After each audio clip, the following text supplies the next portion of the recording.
Ողջույն, Վալերի Բրիսովի անվան պետական համալսարանի 91-ի կապակցությամբ Մեդիալաբի տաղավարում այսօր հյուրընկալել ենք Բրիսովի շրջանավարտ լրագրող, նախկինում Երևանի համաշխարհային բանկի կորպորատիվ եւ արտաքին կապերի ավագ պատասխանատու Վիգեն Սարգսյանին։ Ողջույն, պարոն Սարգսյան, շնորհակալ ենք հրավերն ընդունելու համար։ Բարի օր, շնորհակալություն հրավերի համար։ Պարոն Սարգսյան, ինչպես որոշեցիք ընդունվել Բրիսովի պետական համալսարան։ Առաջին տարին ես ընդունվեցի անկեղծ ասած պետական համալսարան, բայց շտապեցի, որտեղ ինչ որ միավորներով չէի բան արել, այնքան շտապեցի, որ գնացի գործերս հետ վերցրեցի, հետո իմացա, որ ընդունվել եմ։ Հաջորդ տարին ռիսկի չգնացի եւ ընդունվեցի Բրիսովի անվան համալսարան։ Ուսանողական տարիներին կհիշեք որևէ պատմություն, որ առանձնահատուկ տեղ է գրավում ձեր հիշողության մեջ։ Պատմությունները իրականում ավելի շատ են, քան կարող եմ պատմել, բայց մի պատմություն կա, որը 70-ականների, նախորդ դարի 70-ականների համար ֆանտաստիկ մի պատմություն էր, երբ որ ընդունվում էիր ուրեմն Բրիսովի համալսարան, քեզ ասում էին, դե եթե Ասմանգուլյանը անցնես, ուրեմն կենդանի կմնաս։ Իմ համար Ասմանգուլյանը այսպես միած սիմվոլիկ լեգենդար ուրեմն անձնավորություն էր, որին ոչ տեսել էի, ոչ գիտեի ու չէի կարող հասկանալ, դա հապավում է, ազգանուն է, առարկա է, թե ինչ է։ Մի խոսքով Հասմիկ Անտոնովնա ուրեմն Ասմանգուլյանը հին անգլերենի դասախոսն էր եւ մենք զուգահեռ ժամանակակից անգլերենին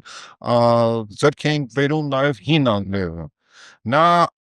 որևէ կոմպրոմիսի չընդունող եւ չգնացող դասախոս էր եւ ցավոք սրտի լինում էին դեպքեր, երբ ուսանողները առնվազն 1 տարի կորցնում էին կամ հետո նորից էին դիմում ընդունվելու, Հասմիկ Ասմանգուլյանը չէր ընդունում որևէ կոմպրոմիս։ Մի խոսքով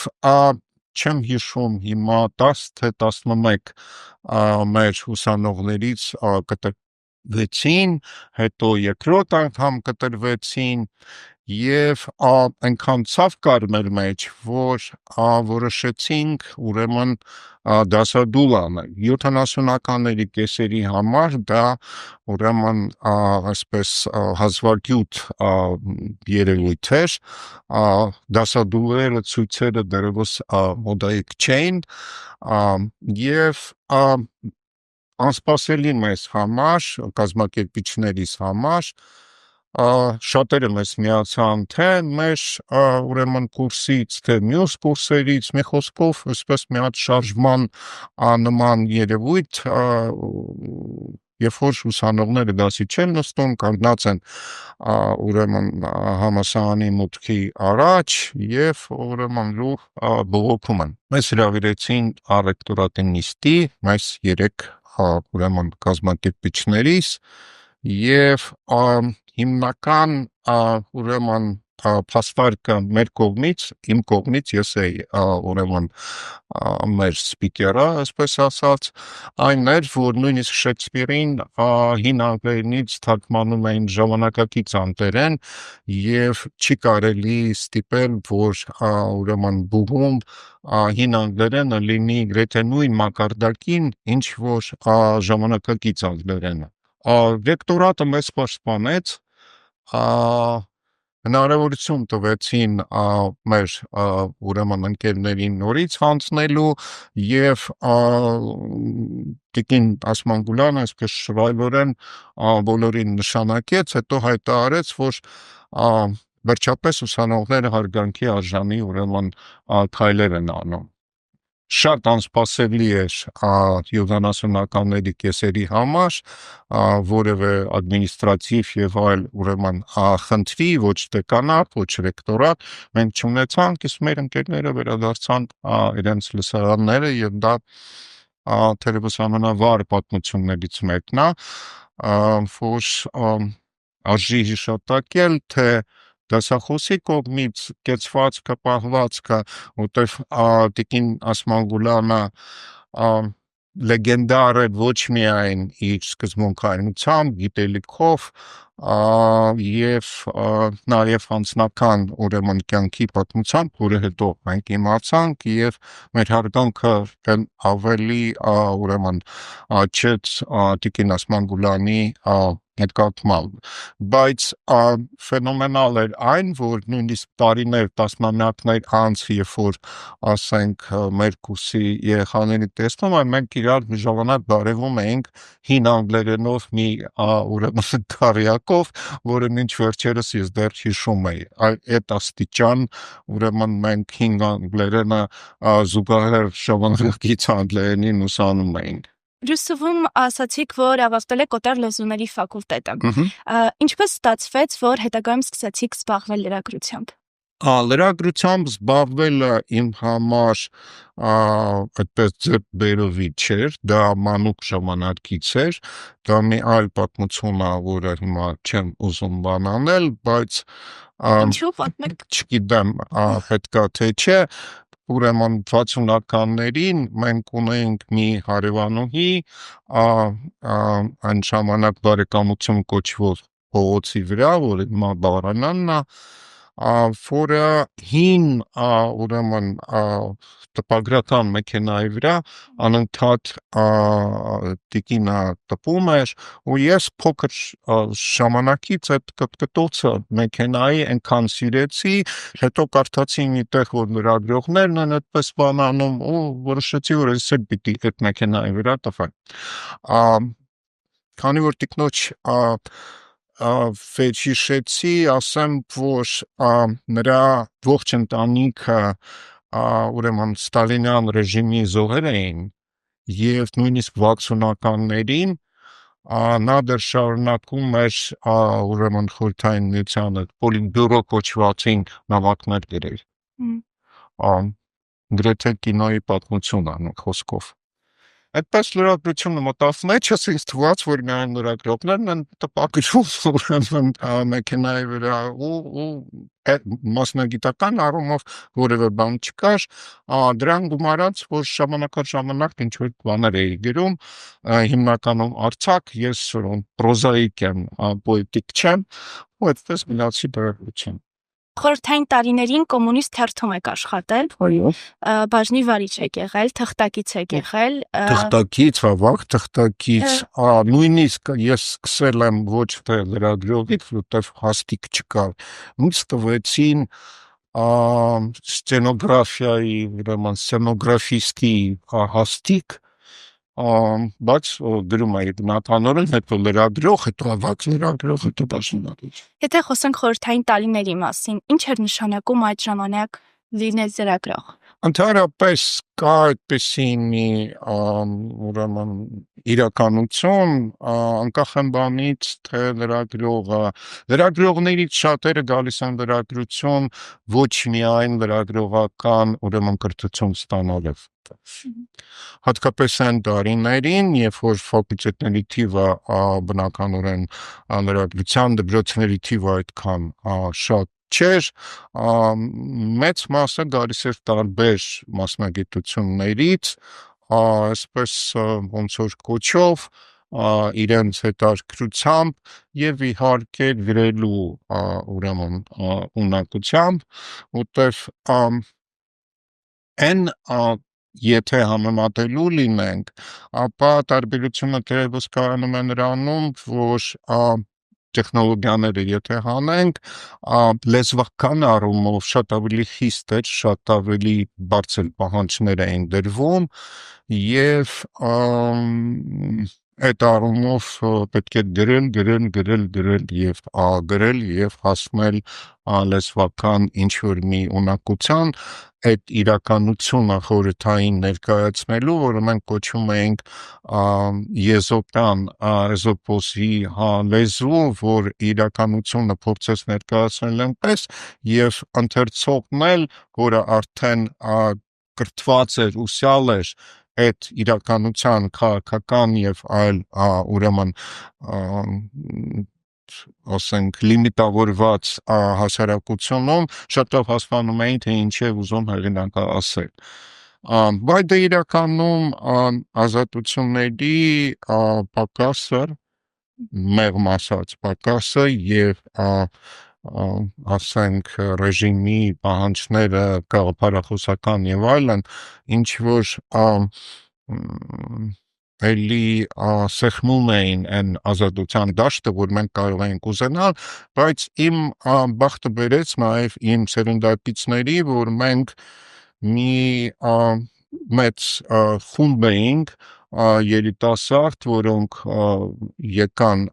ուրեմն կոմունիստներ եւ բնական է այդ տարիքային ուրեմն ցանկությունը արտահայտվելու նկարագրելու թեմաների ընտրության հատկապես որ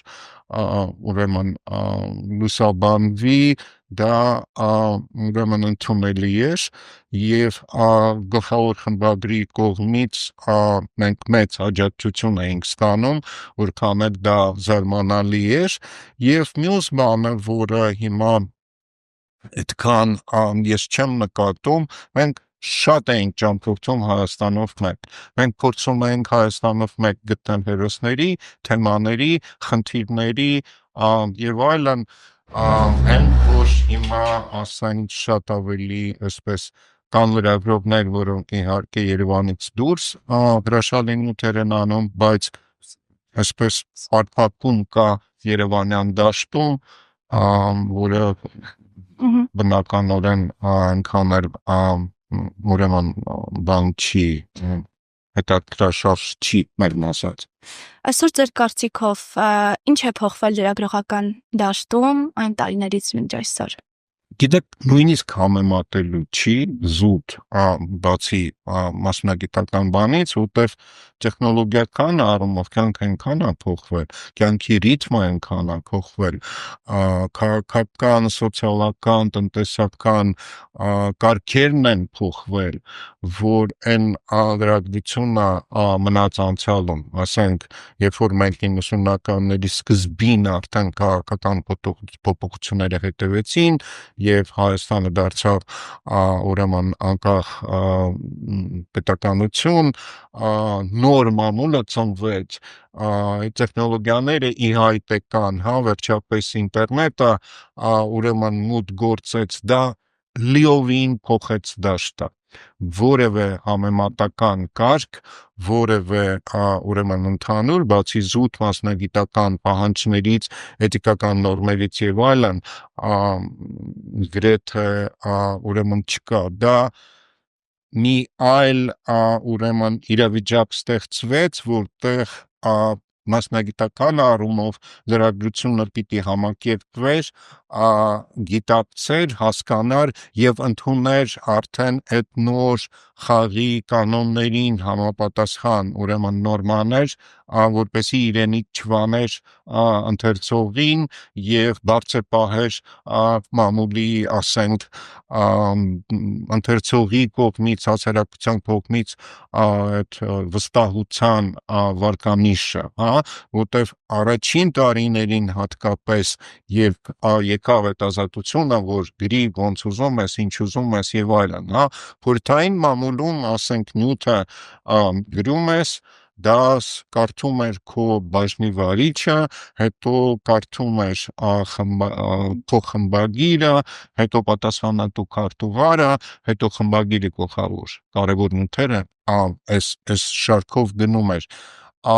եւ չեմ ասի որ դրանից կային նյութեր որոնք վերադարձվում էին այս կամ այն պատճառով բայց կային նյութեր որոնք բարելավում էին այսինքն այդ աչքը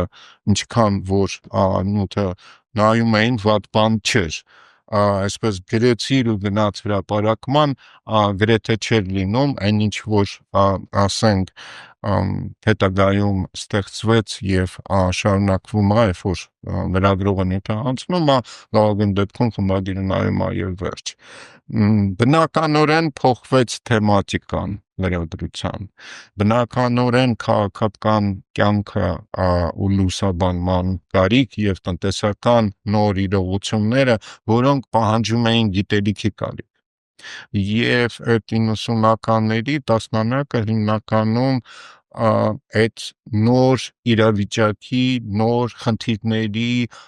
գիտակցման լրագրողների կողմից եւ նաեւ ուսումնառության տարիներ էին որպեսզի մասնագիտական լրագրությունը նաև զարգանա, ասենք տնտեսական լրագրողներ, քաղաքական լրագրողներ, սոցիալական, ես չեմ ասի, որ մենք հիմա ունենք այդպես մասնագիտական լրագրության խմբեր, ունենք անհատներ, բայց չեմ ասի, որ դրանք ասենք մեծ խմբեր են, որոնք մասնագիտորեն լուսաբանում են եւ դա վստահություն է նշնչում ասենք ընթերցողին, դիտողին եւ այլն։ Այսօր կարող է մշակութային թեմա լինի, սպորտային, հետո քաղաքական եւ այլն։ Բայց սա ժամանակի ընթացքում նույնպես ենթարկվում է փոփոխության եւ այդպես պիտի լինի։ Պարոն Սարգսյան, լրագրողական դաշտում երկար տարիներ աշխատելուց հետո անցում կատարեցիք միջազգային կառույցներ, այդ թվում ստանձնեցիք Երևանում Համաշխարհային բանկի արտաքին եւ կորպորատիվ կապերի ավագ պատասխանատուի պաշտոնը։ Ինչպես ստանձնեցիք այդ պաշտոնը։ Ես անցում չեմ կատարել, ես ընդհանրապես հրավեր եմ ստացել 90-ականների վերջին, ուրեմն Համաշխարհային բանկի Երևանի գրասենյակի տնօրենի կողմից, որը ցանկություն ուներ հիմնելու արտաքին հարաբերությունները, հանրային կապեր կոչված, public relations-ը եւ Բրյուսելում ձեռք բերած անգլերենի գիտելիքները ինձ շատ ուրեմն օգնեցին, բայց օգնեցին նաեւ այն բանի պատճառով, որ ես երբևէ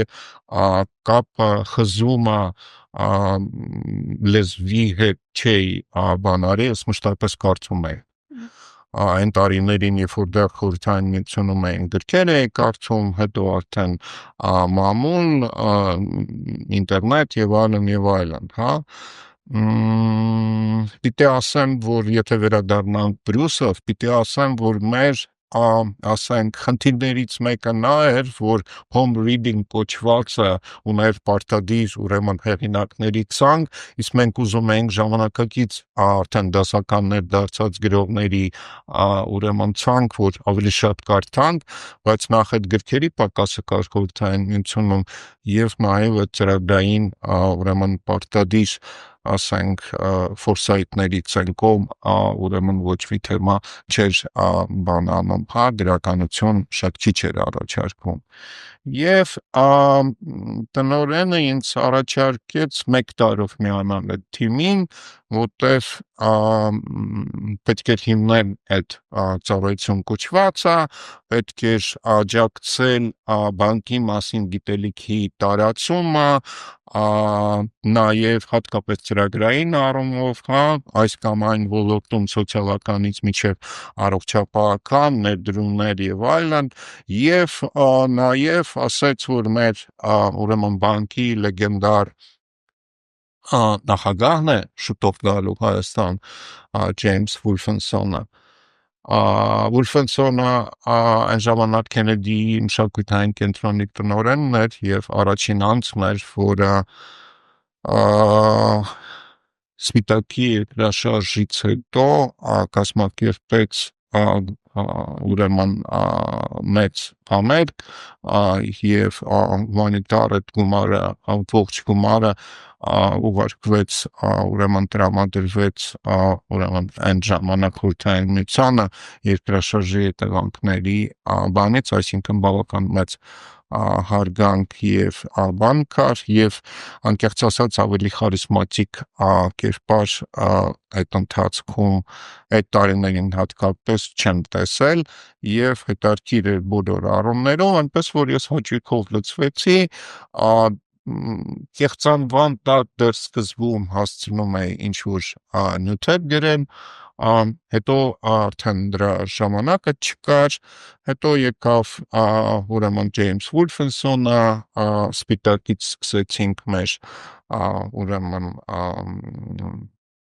ճանապարհորդությունը Հայաստանով, մի քանի քաղաքական գործիչների, պետական գործիչների հետ հանդիպումներ եւ այլն, եւ այդպես 1 տարին լրացավ, որից հետո իմ արդեն տարածաշրջանային տնօրենը, իմ Վաշինգտոնի գործընկերները եւ տնօրենը ասացին պիտի մնաս։ Ես անկեղծ ասած չգիտեի կմնամ թե չէ, ինձ տրվել էին բավական մեծ ազատություններ, որքան որ բանկա հնչում, բայց ինքը բյուրոկրատական կառույց է։ Ես ազատ էի, որ գալ աշխատանքի առանց փողկապի, երբ ուզում էի գալիս էի, երբ ուզում էի գնում էի, բայց կամաց իհարկե ռեժիմը փոխվեց եւ ասացի լավ 1-2 տարի կմնամ, հետո կվերադառնամ, առավել եւս որ լրագրողական դաշտից կար հոգնածություն տարբեր պատճառներով, թե քաղաքական եւ թե այլն, եւ ամենևին չէի սպասում, որ քառորդ դար ընդեղ եմ մնալու, բայց կյանքը այդպես ուրեմն բան եղավ, բայց այդ ընթացքում ես երբևէ կապը լրագրության, լրագրողների, բանկի, ասենք ուսումնասիրությունները Հայաստանով մեկ տարածելու հատկապես այն, ասենք զեկույցները, որոնք ներառում էին նաև հայկական իրականության վերլուծությունը եւ այլն, անընդհատ կապի մեջ եմ եղել, տարածել եմ, առաջարկել եմ, կազմակերպել եմ, մենք առաջինն ենք երևի Հայաստանում, որը բոլոր ծրագրերը, որոնք հաստատվում է տնօրենների կողմից, տնօրենների խորհրդի կողմից, սկսեցինք ներկայացնել մանրամասն։ Մենք ստեղծեցինք լրագրողների խմբեր, որոնք հետաքրքրված էին, շահագրգիռ էին, մեր հետ գալիս էին մարզերը, տեսնում էին իրականացումը, ստանում էին հարցերի պատասխան եւ այդպես ասենք առավելևս որ այն տարիներին բանկը առաջին եւ միակ ասենք ներդրումային միջազգային կառույցն էր, ոչ միայն բյուջետային աջակցություն, մի խոսքով ահագին տերմիններ, որոնք հիմա շրջանառության մեջ են, մեր կողմից ներմուծվել, այդքան ուրախ չեմ, բայց առանց այդ նոր տնտեսական իրողությունների, գնահատականների եւ տերմինների նույնպես թերևս զարգացումը ինչ որ առումով գիտելիքի բանը չէր լինի։ Իսկ այսօր կարոտում եք լրագրության շրջանը, նշեցիք, որ նախաձեռնությունների կենտրոնում եք։ Այո, ես հիմա միջանախաձեռնությունների կենտրոնում եմ, 2 ծրագրերի դրամաշնորհային ծրագրերի համակարգող եմ, բնական է, որ կապը երբեք չի եղել, կարոտը միշտ եղել է, միակ խնդիրը, որ իմ մոտ անձնական, ուրեմն քայլներ, թե սկսեմ գրել, թե ոչ, այդ ասենք բանկում բավական ակտիվ գրում էի, լուսաբանում էի հայկական ծրագրերը, թեմաները եւ այլն, բայց ակտիվ լրագրության մեջ ես այդպես էլ այդ քայլը չարեցի։ Չգիտեմ ինչ նախնդիրը չհաղթահարեցի, թե ասենք դաշտում եւս մեկ ձայն ավելացնելու խնդիրը իմ համար այդքան միգուցե կարևոր չէր, չգիտեմ, այդ միակ բանն է, որ չեմ հաղթահարել։ Ասենք բանկում գրում էի, բայց հետո չեմ գրել մինչև հիմա, բայց լրագրողների հետ աշխատանքը երբևէ չի դադարել եւ հիմա այն ուրեմն հաճելիորեն զարգանում է եւ ես ուրախ եմ այն ծրագրերի համար, որ կենտրոնը իրականացնում է։ Իսկ երբ եք վերջին անգամ Բրյուսելում եղել։ Ես Բրյուսելում վերջին անգամ եղել եմ երևի 1.5 տարի առաջ, 24-ի գարնանը, երբ ուրեմն նախորդ սեպտեմբերից 23-ի սեպտեմբերից մինչև գարուն ես մի ուրեմն չեմ հիշում քանի ուրեմն դասախոսության թեմաներ արեցի այդ հանրային կապերի հետ անմիջականորեն ուրեմն կապված թեմաներ, որոնք կարևոր էին եւ ավարտական կուրսի հետ մենք այդ ուրեմն դասախոսությունները վարեցի, այդպես մի 6 ամիս երևի եւ որից հետո չեմ եղել, այսինքն 1.5 տարի առաջ եմ։ Եվ վերջում Բրյուսելի 91-ի կապակցությամբ ինչ կմաղթեք մեր համալսարանին եւ մեր ուսանողներին։ Անչափ ուրախ եմ, որ արդեն 90, նույնիսկ այդպես այն 70-ականներին, երբ սովորում էինք, մենք նույնիսկ տարիք չենք հարցնում, բայց 90-ը արդեն, ինչ ասեմ, այդպես solid 9 տասնամյակ,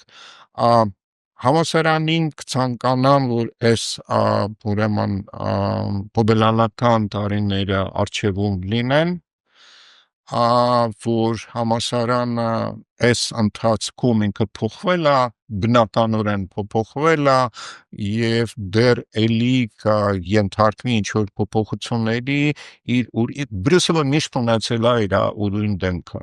եւ կուսեմ, որ այդ ուրույն դեմքը լեզվական եւ այլ առումներով շարունակվի ուրեմն հաջողությամբ հղկվել եւ ուրեմն մնալ ասենք նույն Բրյուսելը, որ միշտ եղել է, որտեվ այն բոլոր նրանք, ովքեր սովորել են, միշտ հետևելու են alma mater-ին եւ ուրախանալու են ոչ միայն ամյակներով, այլև հաջողություններով եւ անորակյալ կրթությամբ, որը ասենք